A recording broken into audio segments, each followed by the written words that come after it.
ఆశీర్వాదం ప్రతిదినం ప్రభు సన్నిధి. Praise the lord. బాగున్నారా? మీరు బాగుండాలని ప్రతినిత్యం ప్రార్థిస్తూ ప్రభుని స్తుతిస్తూ ఉన్నాం పిల్లరా. మరి జీసస్ ఆశీర్వాద మినిస్ట్రీ తరపున ప్రభు యేసుక్రీస్తు నామంలో శుభాభివందనాలు, దేవునికి స్తోత్రాలు. సంతోషకరము. ఈ పూట దేవుని వాగ్దానపు మాటతో మీ ముందుకు రావడం జరిగింది పిల్లరా. ఏమిటి ఈ దినం దేవుని మాట అని చూస్తే దేవుని పరిశుద్ధ గ్రంథంలో చూడండి, 103వ కీర్తనల గ్రంథము మరి 5వ వాక్యాన్ని చదువుతున్నాను. అక్కడ ఇలా రాయబడింది పిల్లరా. పక్షిరాజు యవ్వనము వలె నీ యవ్వనము క్రొత్తదగినట్లు మేళ్లతో నీ హృదయమును తృప్తిపరచుచున్నవాడు. యెహోవా నీతి క్రియలను జరిగించు, బాధింపబడు వారందరికీ న్యాయము తీర్చును. ఆయన మోషేకు తన మార్గములను తెలియజేసెను, ఇశ్రాయేలు వంశస్థులకు తన క్రియలను కనపరిచెను. దేవునికి స్తోత్రం. పిల్లరా, చాలా చక్కనైన మాట దేవుడి పూట మనకి మీకు అందిస్తున్నాడు. ఏంటి ఆ మాట అని చూస్తే, మనిషి బలం, దాని ప్రియుల బలము పక్షరాజు వలె ఎప్పటికప్పుడు యవ్వనముగా లేదా ఎప్పటికప్పుడు పుష్టిగా ఎప్పటికప్పుడు బలంగా ఉండడానికి దేవుడు తన న్యాయమైన క్రియ జరిగిస్తున్నాడట. దేవునికి మహిమ కలుగును గాక. ఎలాంటి క్రియ జరిగిస్తున్నాడు అంటే న్యాయమైన క్రియ. చూడండి, అక్కడ చక్కగా రాయబడి ఉంది, పక్షరాజు యవ్వనము వలె మీ యవ్వనం క్రొత్తదగినట్లు మేళ్లతో నీ హృదయమును తృప్తిపరచుచున్నాడు. యెహోవా నీతి క్రియలను జరిగించుచు, బాధింపబడి వారందరికీ న్యాయము తీర్చును అని రాయబడి ఉంది పిల్లరా.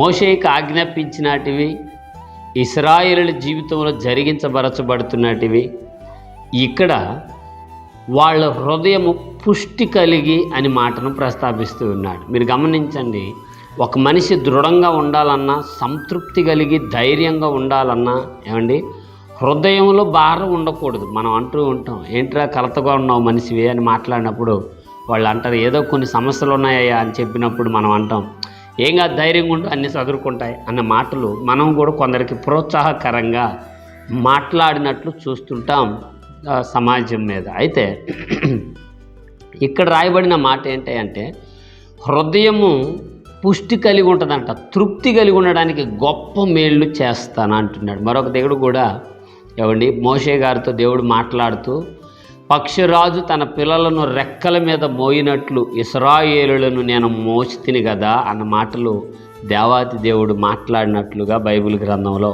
నిర్గమాకాండ 32 అధ్యాయం 31 అధ్యాయాలు మనకు కనబడతాయి. అయితే ఈ పక్షరాజు ఎందుకు అంటాడంటే, ఈ పక్షరాజు ఎగురుతున్నప్పుడు ఏమండి తన బలాన్ని ఎప్పటికప్పుడు నూతన పరుచుకుంటూ ఎగురుతుందట. దేవునికి స్తోత్రం. అలాగునే క్రీస్తు అనుసరించి, క్రీస్తును వెంబడించు, క్రీస్తు నామములో నడిపించబడుతున్న నీకు కూడా పిల్లరా, నీ శరీరం అంతా బలపరచబడడానికి క్రొత్త బలము అని రాయబడి ఉంటుంది. క్రొత్త బలము.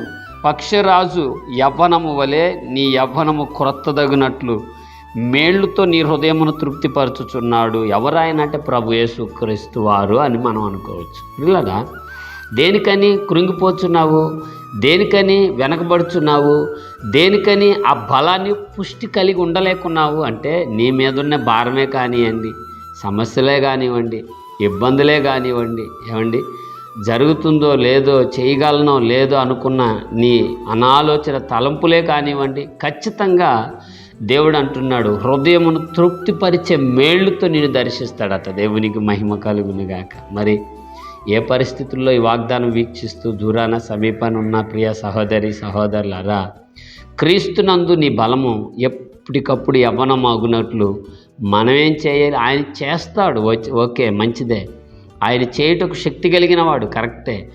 మనం ఏం చేయాలి అంటే ఏమండి, ఆయన ధర్మమంతటిని పాటించేవారుగా, ఆయన న్యాయ విధులన్నిటినీ అనుసరించేవారిగా, క్రీస్తు మాటకు లోబడేవారుగా నిన్ను నువ్వు అప్పగించుకునే ప్రయత్నాన్ని, క్రీస్తులో నడిపించుకునే ప్రయత్నాన్ని నువ్వు చేయాలన్నదే దేవుని మహా ఉన్నతమైన ఉద్దేశం. చూడండి, ఆకాశపు విహారం చేస్తున్నప్పుడు ఆ పక్షిరాజు వాలి రెస్ట్ తీసుకునే అవకాశం ఉంటుందా?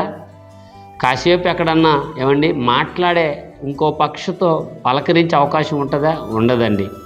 తన బాడీ బలమంతా తన రెక్కల మీదనే ఉండి విహారం చేసినట్లు మనం చూస్తాం మామూలుగా అయినా కూడా. అయితే ఇక్కడ అంటాడు, నీ భారమంతా నీ దేవుని పైన ఉంచి హృదయంలో ఉన్న కలతను ఆయన మీద పెట్టి ఆయన సమాధానాన్ని నీ హృదయంలో ఉంచుకుంటే, ఏమండి ఇక్కడ అంటాడు, పక్షరాజు యవ్వనము వలె క్రొత్త దగుటకు నీ హృదయం మేళ్లతో నింపబడుతుంది, సంతృప్తితో నింపబడుతుందని తేటగా దేవుని వాక్యం మాట్లాడుతుంది. మరి నువ్వు అలాగునే నీ హృదయాన్ని, నీ హృదయంలో ఉన్న భారమును క్రీస్తు పైన పెడుతున్నావా, పెట్టి దృఢపరచబడుతున్నావా? అయితే ఈ కృప కూడా దేవుడు నీకు తక్కువ లేకుండా మెండుగా దండిగా దయచేస్తాడు. ఆలోచించు, ప్రార్థించు. అట్టి యవ్వన బలపు కృప దేవుడు నీకు దయచేయగాక.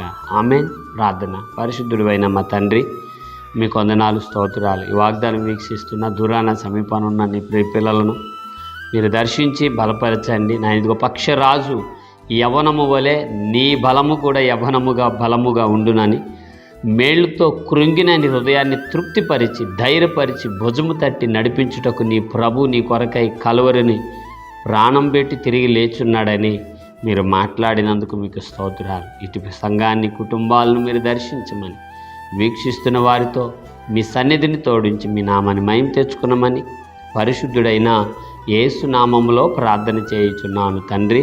ఆమేన్. ఆమేన్. Praise the Lord. God bless you.